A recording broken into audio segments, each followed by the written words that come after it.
dami na.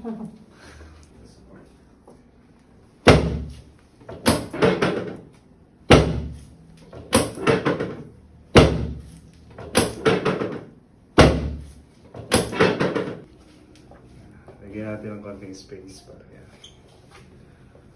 Okay ma'am, 3, 2, 1, resist. Yun.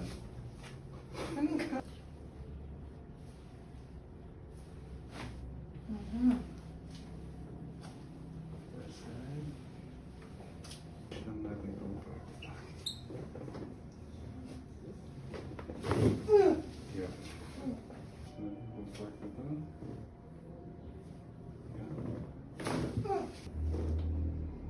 Okay, breathe in. Exhale.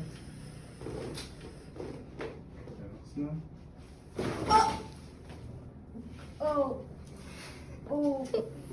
Relax na. Yan, wala naman. Straight na po kayo mo po at hindi nyo na siya pinipilit. Yung posture ng pagpupo nyo, mas nagiging komportable na po. May pressure din po na nakatago dito yun.